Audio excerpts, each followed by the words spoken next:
nosotros cerramos esta de ciencias sociales, ¿verdad?, ligada directamente a los trabajos que se realizan en Comexo, con dos ponencias el día de hoy.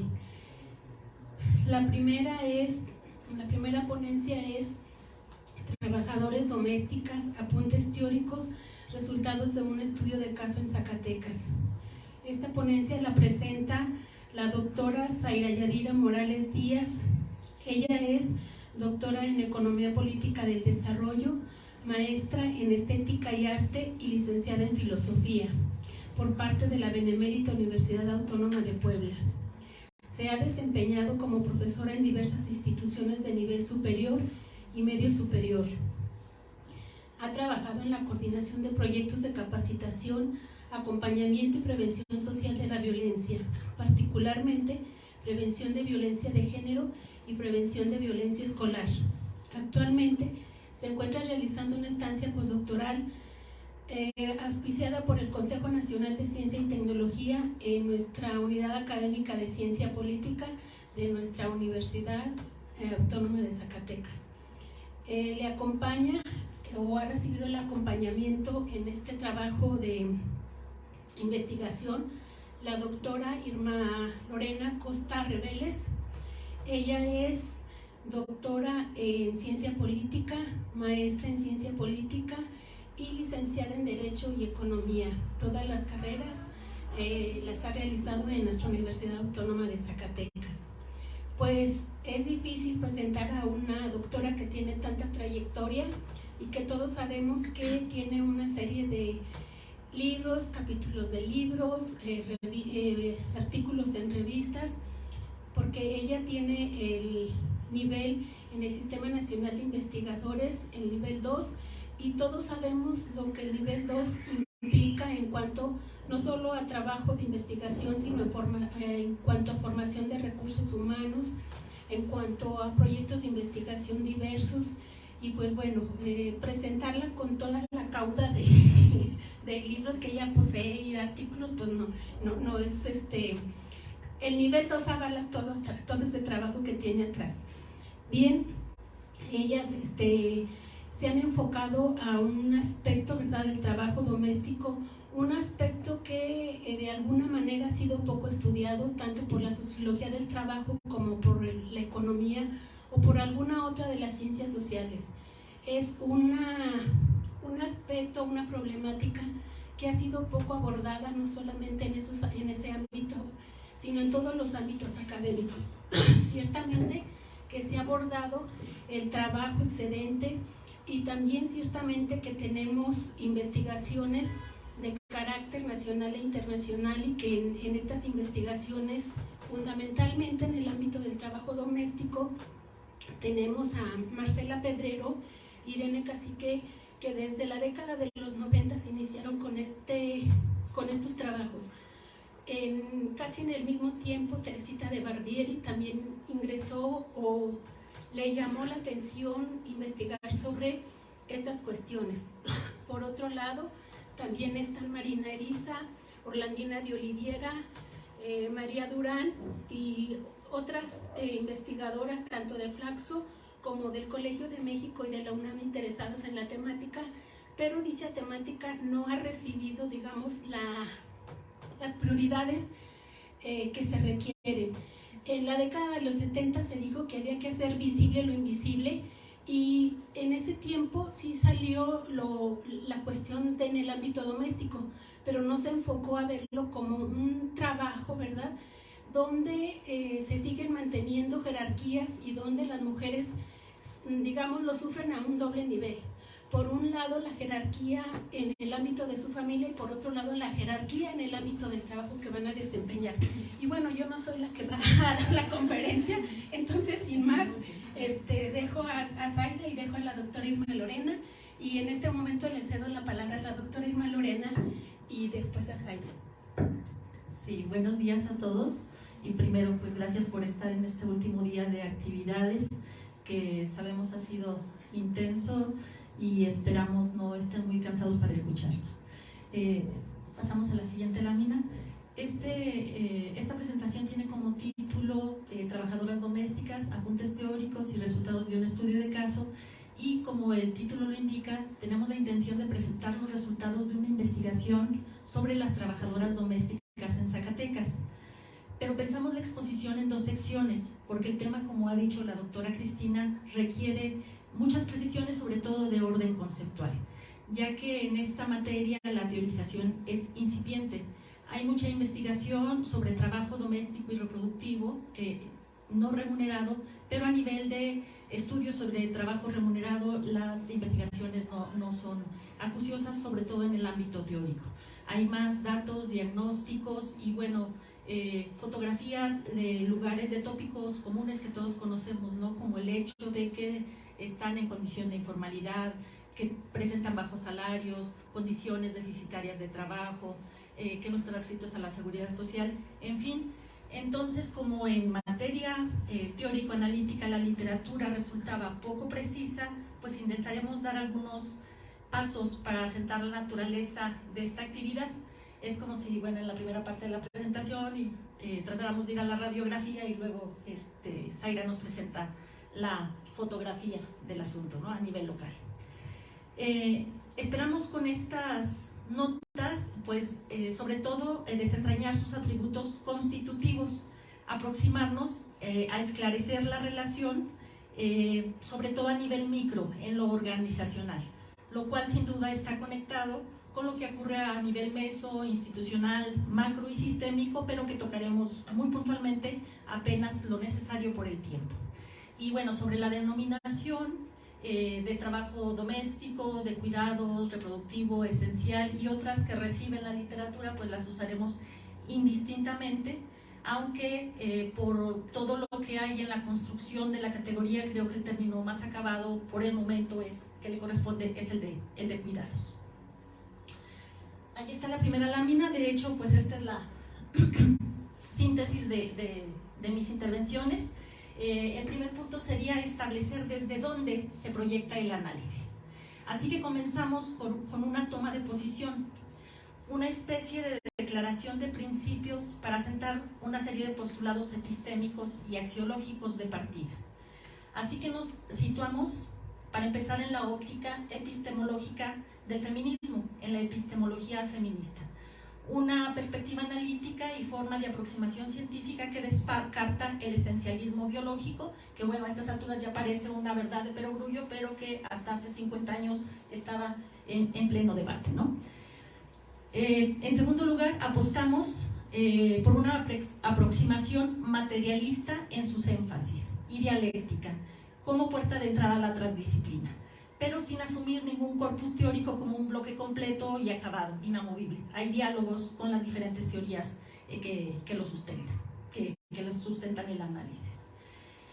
Como tercer punto, asentamos que la individualidad constituye una ficción, un constructo ideológico de la sociedad actual, como el desarrollo y otras figuras emblemáticas de estos tiempos, a las que oponemos la realidad de la interdependencia entre seres humanos y con la naturaleza. Y admitiendo esta premisa, que sería un postulado más que un asunto a discusión, la intención es postular que el espacio de los cuidados, del cuidado de la vida, es tan relevante como el ámbito laboral o productivo, acaso más por ser condición de posibilidad. Así que, pues cerrando esta primera parte en relación a la postura epistemológica, implicaría un reconocimiento de la tensión existente en materia ética. Por un lado, la necesidad, la urgencia de poner el valor de la vida, del cuidado en el centro, y por otro, la avasallante realidad social que llama a poner la vida humana y la naturaleza como instrumento y como recurso para la acumulación y el lucro y la riqueza material. Entonces ese sería un nivel de asentamiento de postulados. En el siguiente punto iríamos a lo que son el piso teórico, las teorías y los conceptos con los que se dialoga. Y esta propuesta analítica tiene como soporte el remitirnos al análisis de la esfera doméstica en versiones incluso previas a los análisis teóricos económicos de la modernidad. es decir, nos remite a mirar el espacio familiar, la economía del hogar, como un espacio que necesita racionalidad para su gestión y para sus fines. Una buena parte del arsenal de categorías que empleamos viene de la economía política, pero no solo de la economía política crítica. Vamos a algunos elementos de Smith y Ricardo e incluso a William Petty en la noción de excedente, que ya ayer nos recordaba un poco César en su exposición.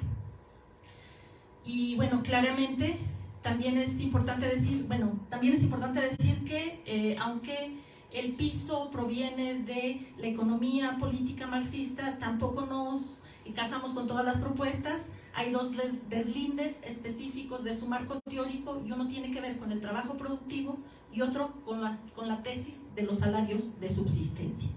¿Sí se estaba escuchando? Ok. De la teoría del valor recuperamos pues todos los conceptos que la circundan, las explicaciones sobre la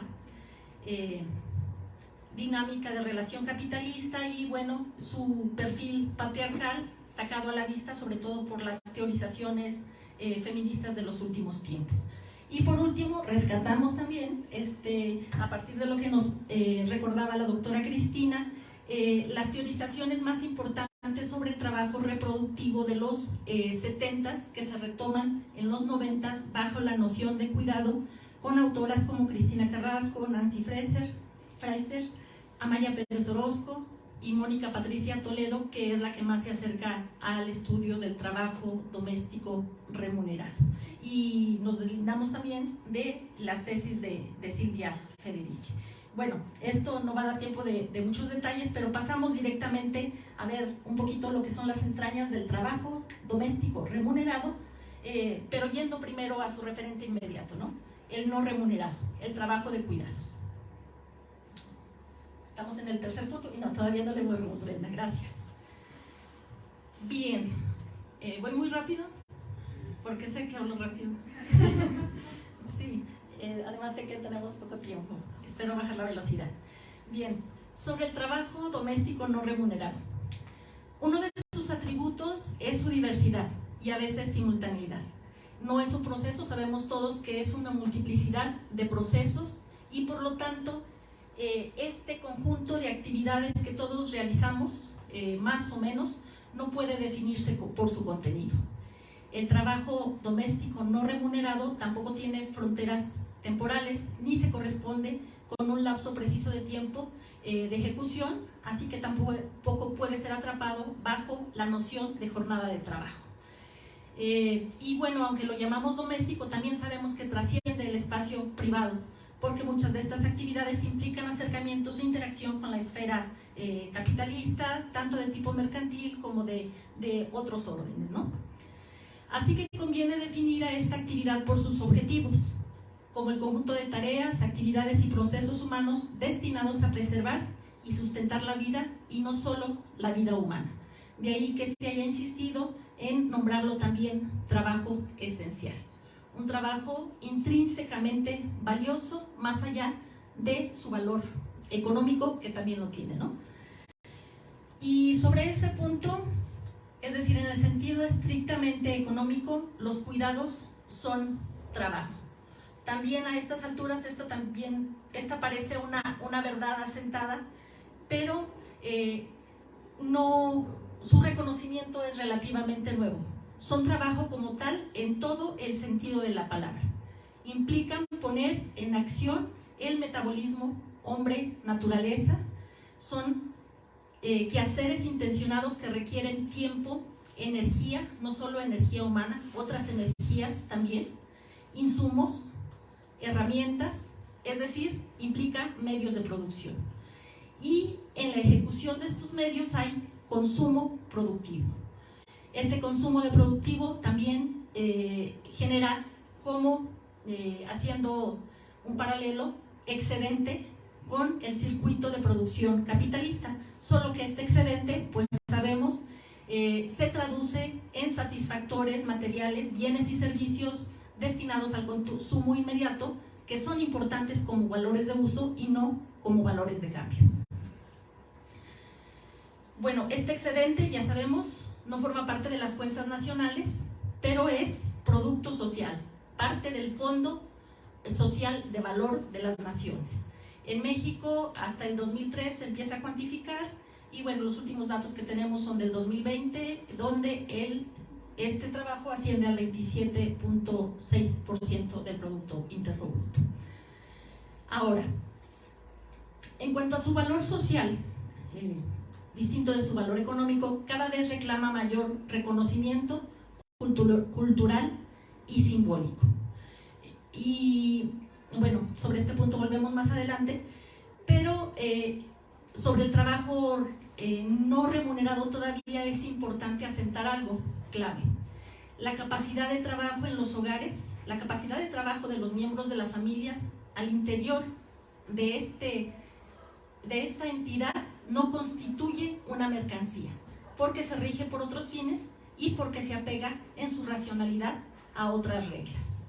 Ahora que sí, en la dinámica macrohistórica del capital, su función es la reposición y el restablecimiento cotidiano de la fuerza de trabajo y su reemplazo generacional. Por eso es importante una aproximación a este tipo de actividades de diferentes dimensiones, ¿no? Macro, meso, relacional. Entonces, eso queríamos de alguna forma poner en evidencia hasta aquí, antes de pasar propiamente al último punto, que es el trabajo doméstico remunerado. Espero que no resulte tan árido, porque pues estamos solamente hablando a nivel de abstracciones, ¿verdad? Pero bueno, contamos con ese acervo, supongo. Vamos al trabajo de cuidados remunerado o trabajo doméstico remunerado. Aquí partimos de la premisa de que el núcleo familiar es una entidad económica por sí, un sistema, un subsistema con dinámica propia que se desenvuelve dentro de un sistema mayor. Pero es en sí el hogar una entidad económica de producción y consumo, incluso cuando se trata de hogares unipersonales. Tiene motivaciones propias, y estas son en la reproducción, la preservación de la unidad doméstica, no la acumulación. La singularidad del trabajo doméstico remunerado consistiría justamente en que personas ajenas a las familias son llamadas a asumir ciertas tareas, nunca todas, por un lapso determinado, ahora sí, apoyándonos en la noción de jornada de trabajo, a personas a las que se le destinan encomiendas precisas a cambio de un pago.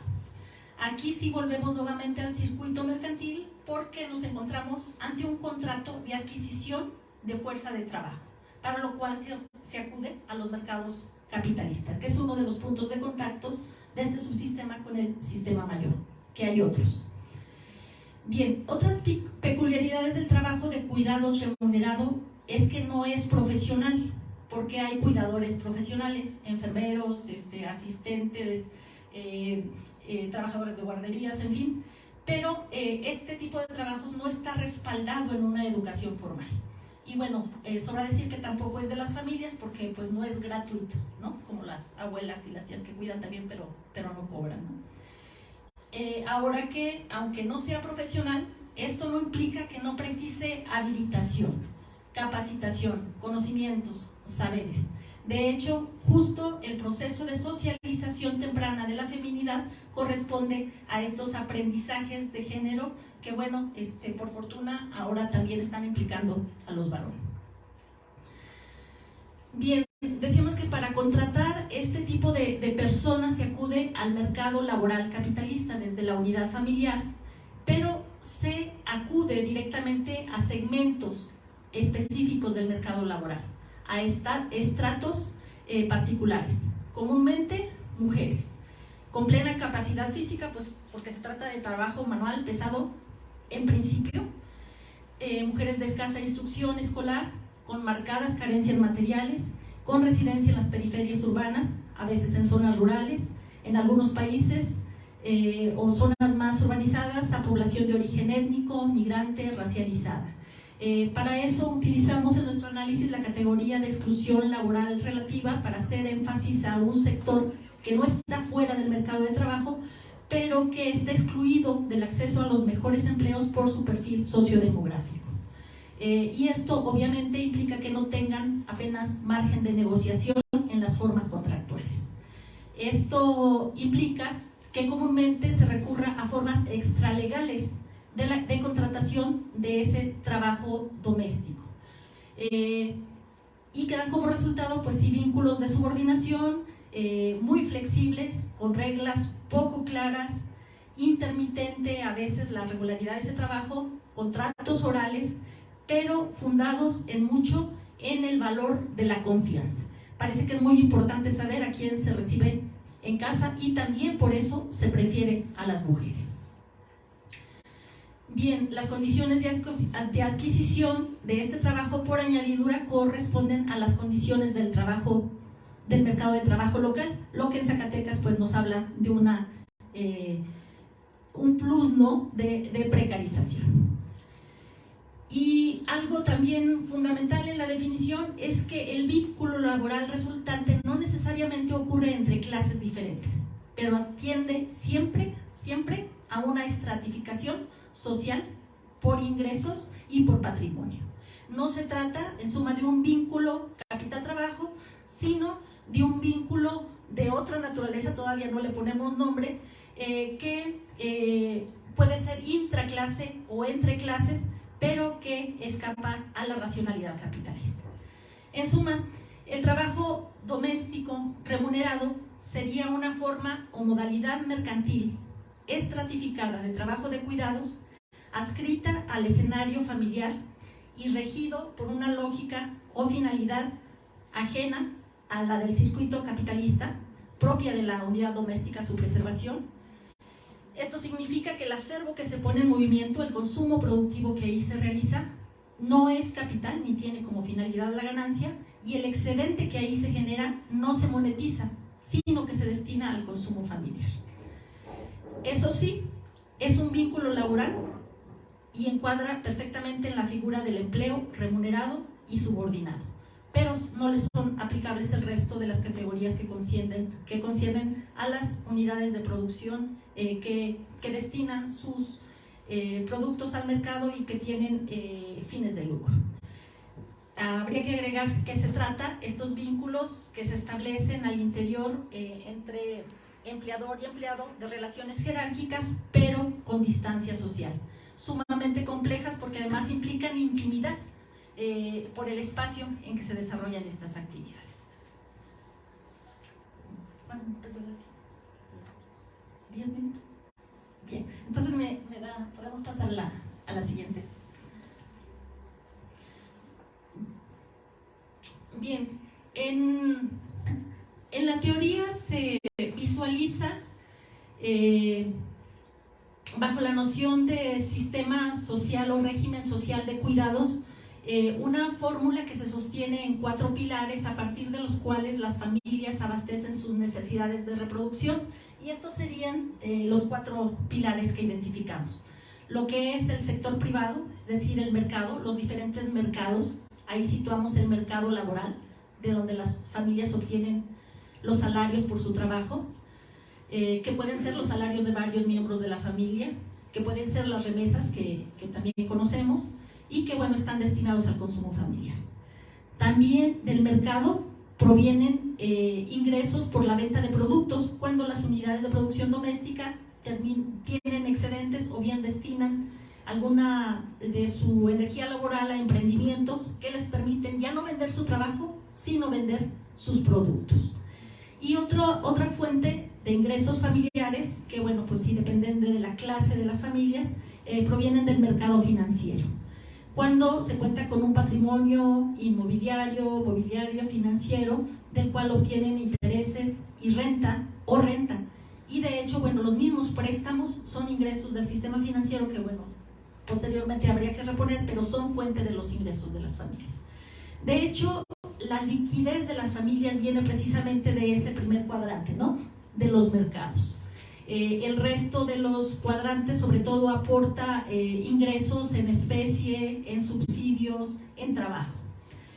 Los otros cuadrantes corresponden, pues, al trabajo remunerado que alimenta la producción, no remunerado, perdón, de las familias, que alimenta la producción familiar, las políticas públicas que apoyan a través de programas sociales, subsidios, servicios públicos, y, bueno, el apoyo social de las familias en extenso, la comunidad, las redes, incluso ONGs, cooperativas, en fin. Para terminar esta parte, pues concluir que en Latinoamérica los regímenes sociales de cuidado se apoyan esencialmente en las familias, asistidas por el mercado. Del mercado se obtienen los ingresos, la liquidez que permitiría en un momento dado a las familias contratar cuidadores profesionales o servicio doméstico, pero en general son regímenes familistas porque además las familias fungen como pues, el colchón en momentos de crisis ante el retiro del Estado, en situaciones pues, como la que acabamos de pasar, como la pandemia. Y bueno, justamente esto pone en jaque, y esta es una de las partes claves de las teorizaciones feministas y de los cuidados de los últimos tiempos, que justamente la presencia enorme del trabajo de cuidados en los hogares hace patente que la teoría del salario de subsistencia del marxismo, pues ahí no tiene sentido cuando se trata de explicar por qué el valor que los trabajadores están recibiendo del mercado por su trabajo realmente no cubre su subsistencia. Esta no sería posible sin el trabajo de las familias, obviamente que es mucho, y que además se apoya en los otros pilares. En fin, yo lo dejaría aquí para que la doctora Zaira continuara con la parte relativa a los datos. Muy bien, adelante. Gracias, doctora. Bien, como la doctora mencionaba, ella ya nos dio el marco teórico, esta radiografía, y ahora vamos a ver justamente lo que encontramos en la investigación que realizamos en Zacatecas. Entonces, partimos de un contexto, el cual nuestro objetivo fue conocer las condiciones laborales. Sí. Gracias. La siguiente, por favor. Partimos de un contexto en el que nuestro objetivo fue conocer las condiciones laborales de las trabajadoras domésticas, de las trabajadoras del hogar en la zona conurbada Zacatecas, Guadalupe. Para eso hicimos una encuesta con 106 trabajadoras del hogar y entrevistas a profundidad a 10 de ellas. ¿Por qué 106 trabajadoras del hogar? Bueno, pues por los datos que nos daba la ENOE sobre el total de población, y que hablábamos de más de 16,000 trabajadoras en el estado de Zacatecas, y bueno, solamente no teníamos datos específicos de la zona conurbada, pero sacamos esa muestra en ese sentido. Entonces, nuestra investigación pues parte de esas bases. Fueron aproximadamente 30 reactivos en las encuestas. Fue un trabajo de campo de estar yendo a los mercados y demás a encuestar a las trabajadoras del hogar, y bueno, y de pedirles que nos respondieran las entrevistas a profundidad. Fue un trabajo verdaderamente muy enriquecedor, fue un trabajo muy, pues lo voy a poner en estos términos, muy bonito, porque permitió realmente acercarnos y conocer cosas que realmente no pensábamos que íbamos a conocer, ¿no? Entonces, esas entrevistas pues nos dieron mucha información. Bien, para hacer nuestros reactivos partimos de algunos ejes de análisis que tenían que ver con la exclusión laboral relativa, que como decía la doctora, pues no es tanto que estén totalmente excluidas de los mercados de trabajo, pero están en ciertas condiciones o están excluidas de los mejores de puestos de trabajo o trabajos de mayor calidad, que les dan prestaciones, que les dan seguridad social, etcétera, ¿no? Hablábamos de la antigüedad y también de los términos contractuales, de la certidumbre que ellas tienen cuando dejan un trabajo, sin importar cuánto tiempo llevaran en él, qué certidumbre ellas tenían de poder continuar solventando sus necesidades y las de sus familias. También hablábamos aquí, bueno, de la protección social, también del respeto que se tiene hacia ellas, porque realmente todavía encontramos que es un trabajo que pues está encadenado a formas de discriminación. Algunas partes de la literatura nos dicen que tiene rezagos de la servidumbre colonial, ¿no? Entonces, esos elementos que no entramos del todo no entramos del todo a la investigación. Nuestra investigación no tiene un énfasis en la discriminación, sino en las condiciones laborales, pero que al encuestar pues realmente son elementos que brotan, ¿no? Que salen a la vista, y pues la integridad también, que muchas veces la seguridad que ellas tienen al estar dentro de una casa, porque mencionaba ahorita la doctora con mucha razón, pensamos, ¿a quién voy a meter a mi casa? ¿Qué confianza le tengo? Pero es una persona que está yendo a una casa a meterse y no sabe ni siquiera quién vive ahí o cómo está. Entonces están esas dos partes, y por supuesto que hay elementos de acoso, como vamos a ver más adelante.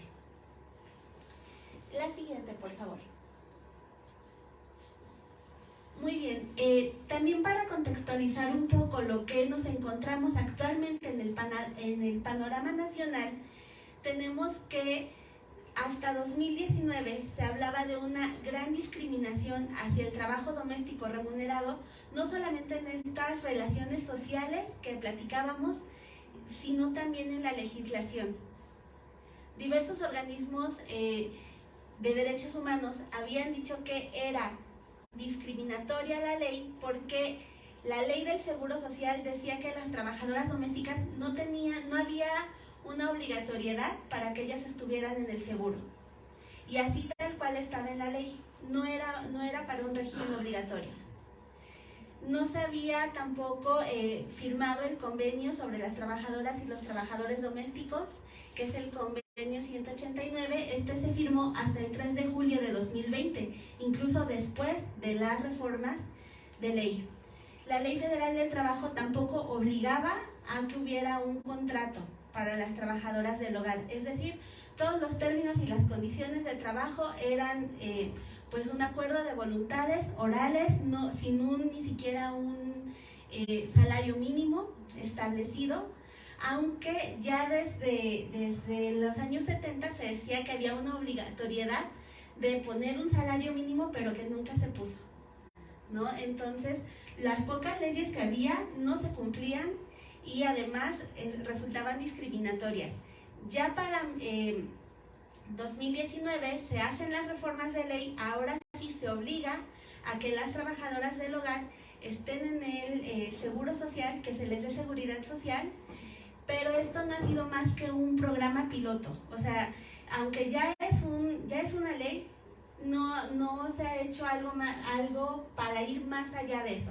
Hay un programa piloto desde 2019, todavía antes de la pandemia, que no ha logrado captar más del 2%, hablábamos del 1.90 y tantos por ciento de trabajadoras del hogar a nivel nacional, según los propios informes del Seguro Social. Entonces realmente no vemos un impacto positivo en las condiciones de trabajo, como vamos a ver más adelante, y mucho menos en el caso local, ¿no? O sea, si hablamos que a nivel nacional no llegamos al 2% de mujeres que estén en el Seguro Social, en el caso de Zacatecas no hay ni siquiera datos específicos al respecto.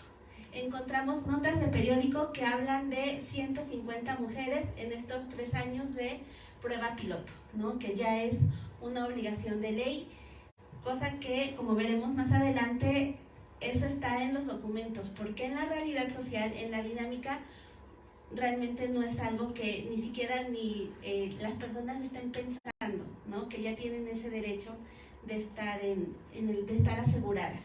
Bueno, entonces este es un poco el marco para tener idea de cómo está la cuestión legal, cuáles son las obligaciones que se deberían de tener hacia las trabajadoras del hogar y que realmente no se están cumpliendo.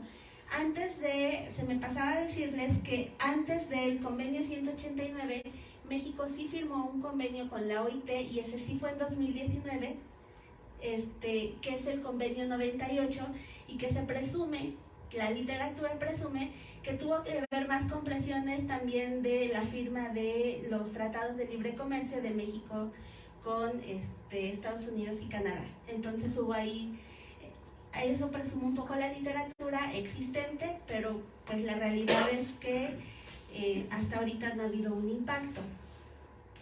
Bien, dicho ese marco normativo un poco bosquejo nada más, pues vamos a los resultados. Como decíamos, encuestamos a la siguiente, Brenda, discúlpame. La siguiente.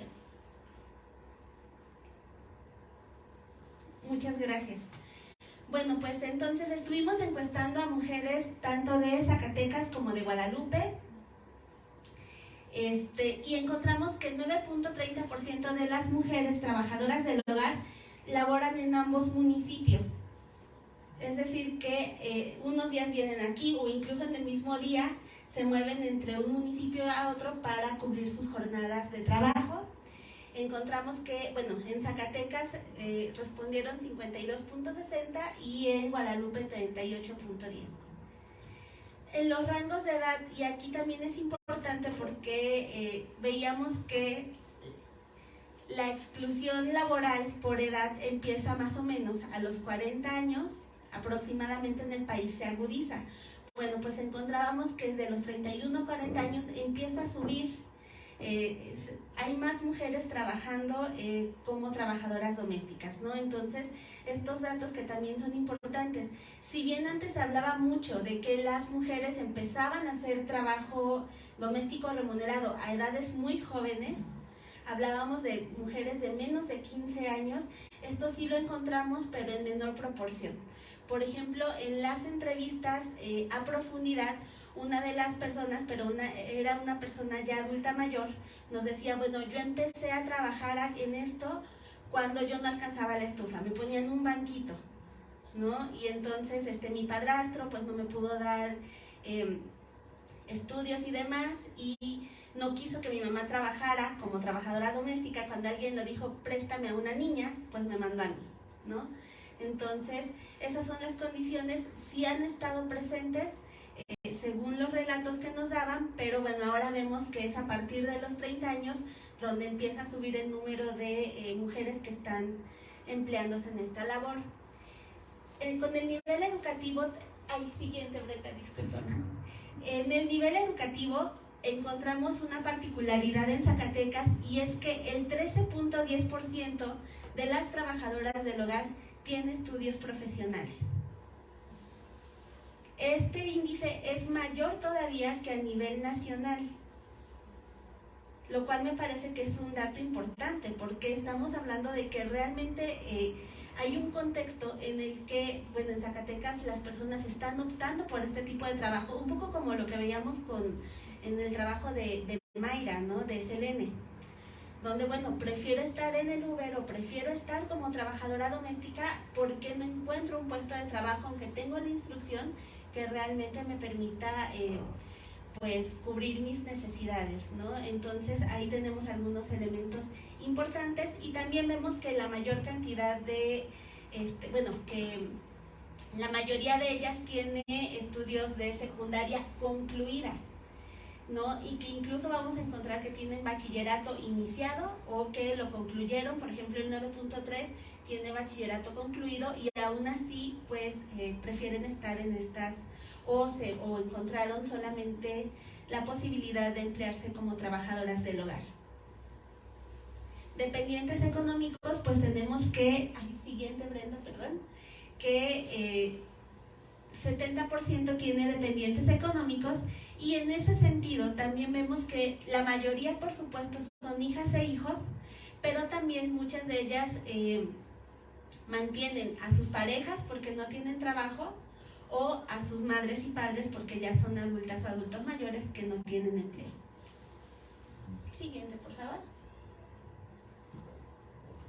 Y bueno, sobre las razones por las que se emplean en el trabajo doméstico, tenemos que la gran mayoría se emplea justamente por necesidad económica, pero que también porque fue la única razón fue la única opción que encontró.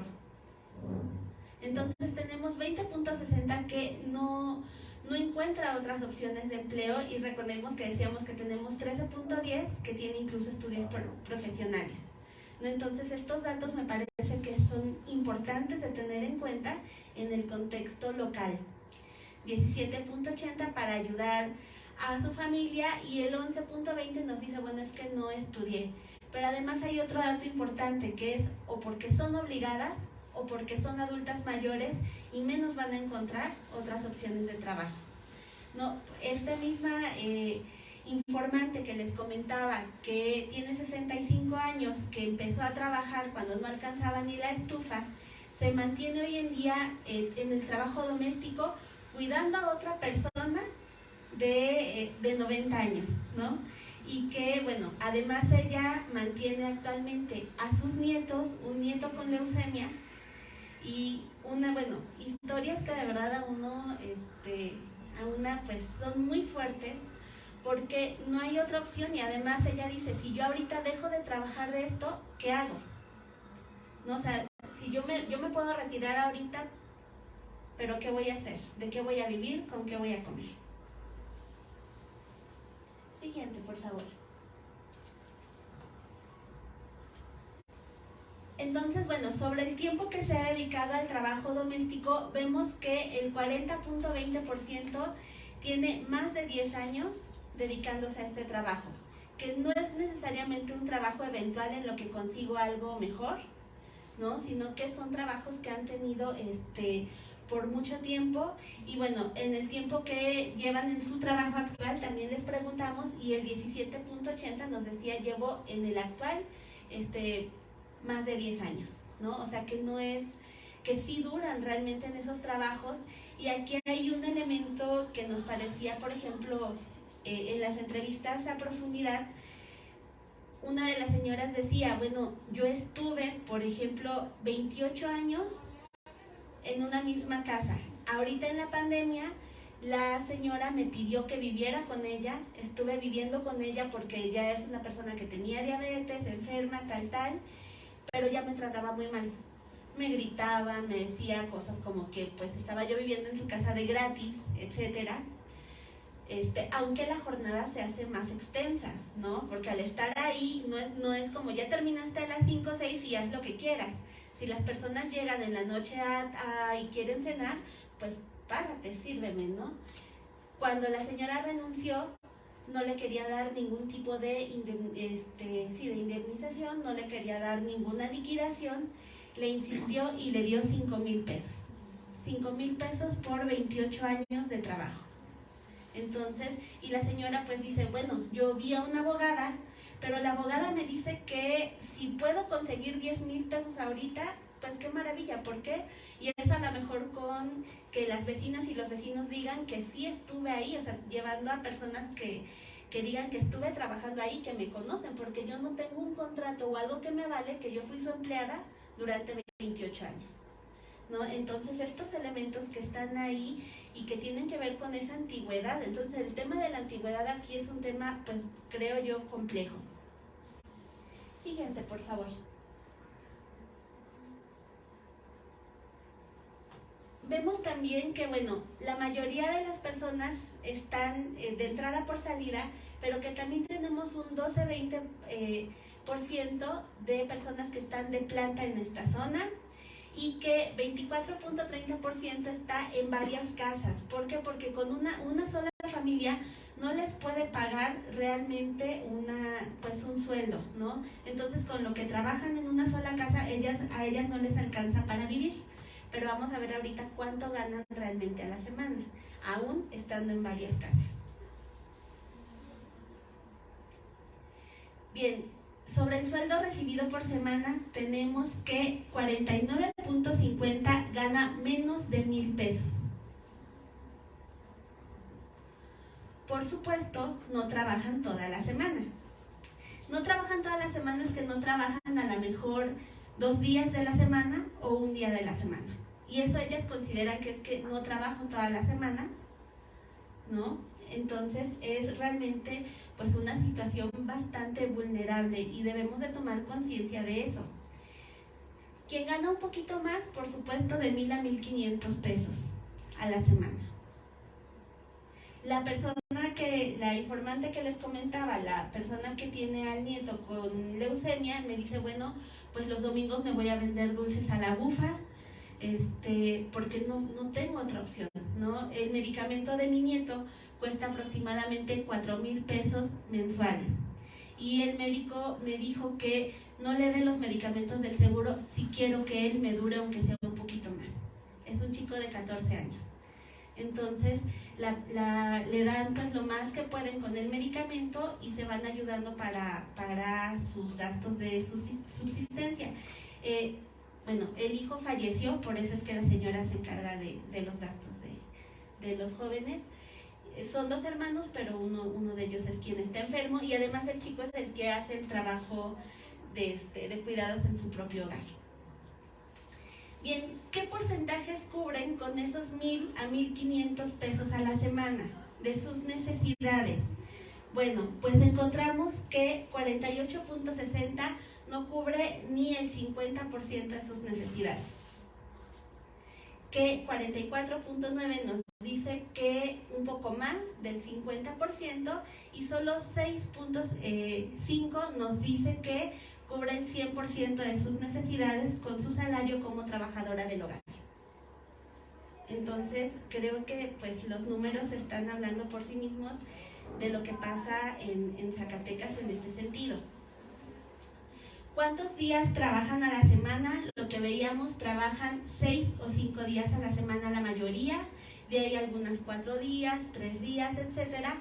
¿Por qué? Pues porque tienen que cumplir con sus propios trabajos de cuidado, ¿no? Algunas de ellas nos decían, una de ellas me decía, bueno, yo tengo, hace poco que me casé, mi suegra cuida a mi hija, cuando yo vengo a Zacatecas viene de Villanueva, entonces mi suegra cuida a mi hija, y pues yo no puedo venir toda la semana porque mi suegra ya no me la va a cuidar. Entonces, además con lo que me hago de gastos y demás, pues, pero por lo menos es una ayuda. Se va llevando a su casa 100 pesos, 150 cuando viene, y ya es una ayuda que ella ve importante para su hogar. Siguiente.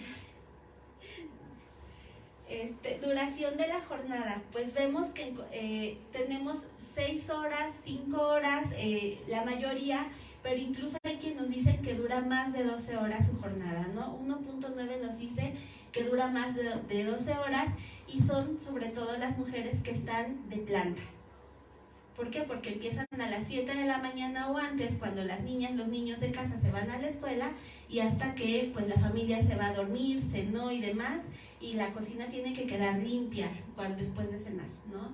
Entonces era lo que ellas nos referían. Yo, aunque tengan a veces algunas horas de descanso, pues en realidad, o sea, no pueden salir de la casa, no se pueden ir, ¿no? Y en esta parte de horas de descanso durante su jornada, pues el 68% nos dice que no tienen, y algunas que nos decían que sí, decían, bueno, es que a la hora que la familia come, pues yo también como. Entonces, a veces de pie porque estoy calentando las tortillas, porque estoy sirviendo, pero es a la hora que como, y lo toman como su descanso. Ellas mismas lo consideraban así. Días de descanso con goce de sueldo. Aquí, de las propias entrevistas, una señora me dijo, ¿es en serio lo que me está preguntando? O sea, ¿cree que a mí alguien me da descanso con goce de sueldo? Pues sí, era en serio lo que se le preguntaba, porque era un derecho, ¿no? Pero es un derecho que ni siquiera asume como propio. Entonces, bueno, pues más del 80%, casi el 90% nos dicen que no tienen días de descanso con goce de sueldo.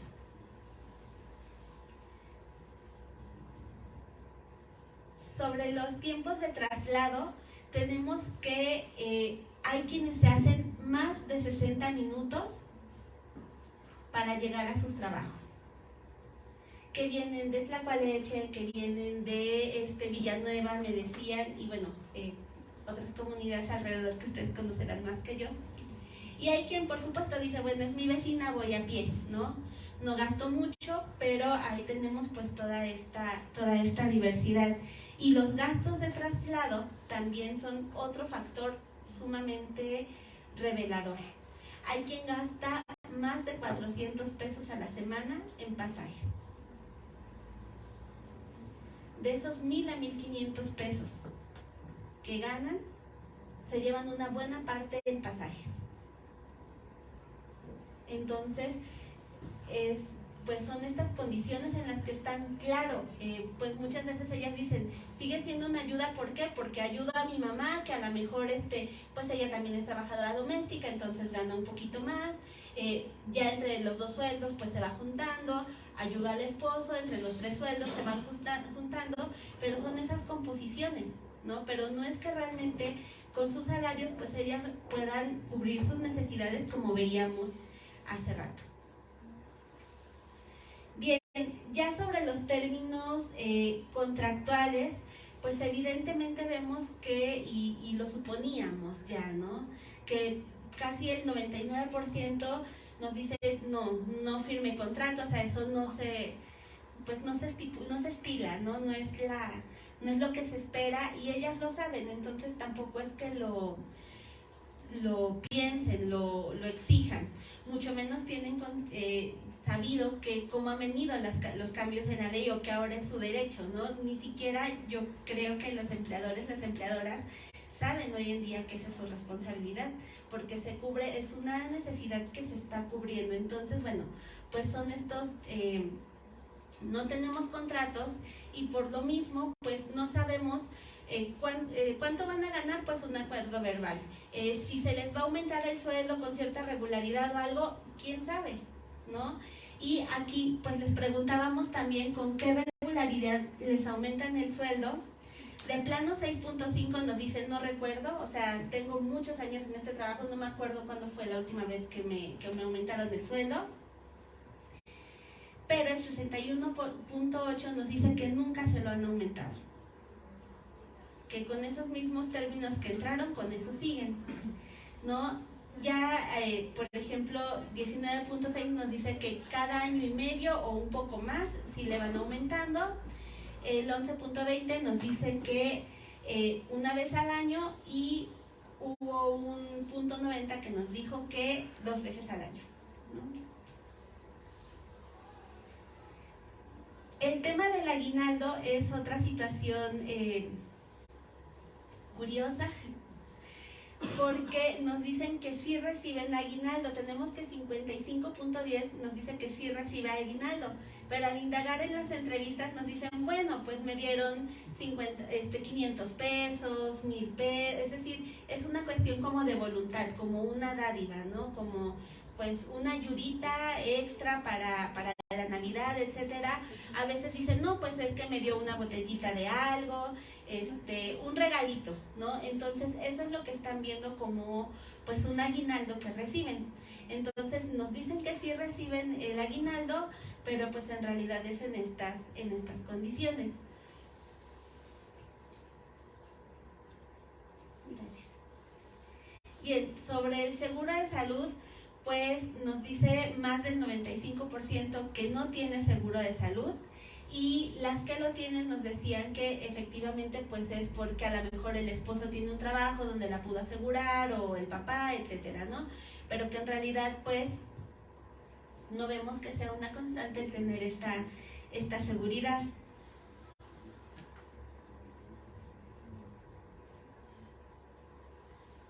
Ya, sí. Sobre si se enferman, si no pueden ir por enfermedad, evidentemente a la mayoría no le pagan el día. Es muy raro que le lleguen a pagar el día. Ni siquiera hay un apoyo con los gastos médicos. En este sentido, solamente el 22.40% nos dice que la llegan a apoyar si es que se enferma. Sobre los servicios, en la siguiente. Sobre el servicio médico al que acuden si se llegan a enfermar, la gran mayoría, que nos han dicho recientemente que no lo hagamos, pues va a los consultorios de las farmacias. ¿Por qué? Porque es una consulta rápida y económica.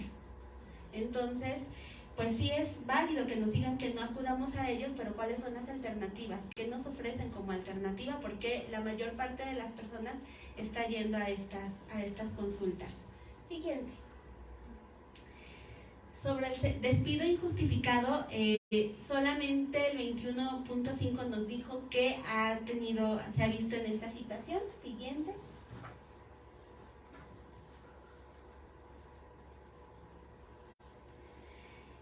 Otros elementos que nos encontramos es cuando les piden que no se presenten, que la familia va a salir o que no hay quien le vaya a abrir, etcétera, y simplemente pues no te presentes, pero no te pago tampoco, ¿no? O sea, es un día de descanso pero sin goce de sueldo, entonces, y no es por voluntad, y simplemente pues es de momento, ¿no? En caso de accidentes de trabajo, el 23.40 nos dijo que sí ha llegado a tener accidentes del trabajo, y el 18.7 nos dice que no, pues que no se responsabilizaron, ¿no? Que aunque muchas veces incluso nos dicen que se torcieron el pie, que subiendo cosas a los trasteros y eso, pues simplemente fíjese más, ¿no? Siguiente. Sobre el tema del acoso sexual, tenemos que el 15% de las trabajadoras del hogar nos dijeron que han recibido algún tipo de acoso. Y aquí una cuestión curiosa, una de las personas decía, pues es que una ya sabe que es así, ¿no? O sea, ya sabes que es mejor qué hacer cuando el señor está solo, pues no ir a limpiar su habitación o tratar de que, etcétera, ¿no? De hacer cosas a lo mejor como limpiarle a los perros, etcétera, cosas afuera en lo que llega alguien más. Una señora decía, bueno, es que a mí sí hay un señor ya mayor de más de 80 años que seguido me quiere agarrar, pero ya que me puede hacer el señor. Entonces, no me da miedo, ¿no? O sea, está normalizada en esa dinámica que dice, pues ya no me da miedo, o sea, y no le quiero decir a los hijos y las hijas, que la hija sobre todo que es la que la contrata, porque me puede correr, ¿no? Entonces, pues yo ya sé que el señor no es de peligro, no me va a hacer mayor cosa y pues no puedo perder mi trabajo por eso. O sea, lo minimizan totalmente, ¿no? Incluso decía, ¿sí es acoso o no cuenta, no? O sea, preguntaba a la señora, ¿por qué? Pues porque lo ve como ya una travesura de un señor mayor. Despido por embarazo, bueno, pues en Zacatecas solamente el 0.9 nos dijo que ha tenido algún caso de despido por embarazo, que a nivel nacional es el 10% aproximadamente de despidos por embarazo, entonces en ese sentido pues Zacatecas o la zona está bastante por debajo, lo cual pues es una buena noticia dentro de todo lo que encontramos, ¿no? Bueno, pues las conclusiones pues creo que quedan evidentes a lo largo de la exposición. Realmente es un grupo que está empobrecido, que es vulnerable totalmente, que es muy importante que mejoren sus condiciones laborales, pero también, y algo que hemos platicado mucho y que la doctora Irma ya adelantaba en su exposición, es que muchas veces quienes las contratan no son personas que tengan tantos recursos, son las personas que tienen la necesidad de delegar el cuidado de su casa, tratando de buscar otro tipo de salarios o empleos, pero que no necesariamente es una cuestión como justamente la colonia, familias con mucha riqueza o como vemos en las telenovelas, ¿no? Las que tienen y son quienes contratan a la empleada doméstica. La realidad es muy distinta, ¿no? La realidad es que es la necesidad de delegar el trabajo de cuidados en su mayoría, que tampoco pueden pagar, decía la doctora, sueldos justos por lo menos 8,000 pesos mensuales. ¿Qué familia va a poder pagar realmente un sueldo así a su trabajadora del hogar, ¿no? Cuando a veces es lo que también ellas y ellos ganan, o no llegan a esos sueldos tampoco, ¿no? Ya CONAPRED decía, bueno, la mayoría de las personas que emplean el trabajo doméstico, a las trabajadoras del hogar en México, son mujeres. Son mujeres que emplean a otras mujeres en el trabajo del hogar. Hay muchos datos aquí que no podemos desgraciadamente ahondar. Por ejemplo, está el caso de los varones trabajadores domésticos, que son menos del 20%, mucho menos, pero que además tienen mejores condiciones. ¿Por qué? Porque son choferes, etcétera, etcétera. No tanto quien limpia el baño, quien atiende las otras cuestiones, y resulta que tienen seguros, entonces vemos ahí una brecha que no podemos entrar tanto ahorita porque no enfocamos la investigación ahí, pero son datos que están.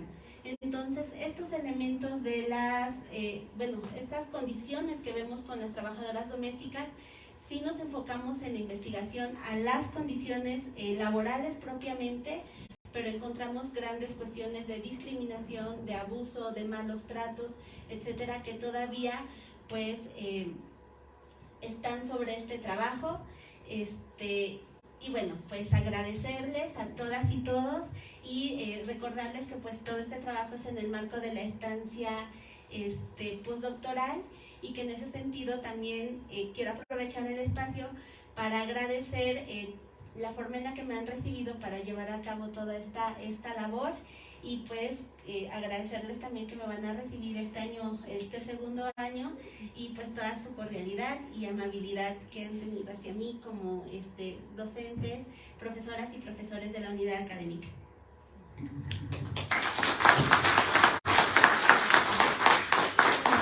Pasamos nuevamente el micrófono a la doctora Irma y luego abrimos un pequeño espacio de algunas preguntas. Muchos nos quedaremos con comentarios o con algunas preguntas porque la conferencia terminaba a las 11 y ahorita son como 11:10 y el café se nos va a retrasar. Iba a tomar la palabra y traía algunas notas adicionales a manera de conclusión. Yo espero mejor a ver si sale en las preguntas porque ya rebasamos mucho el tiempo. Gracias. Muy bien,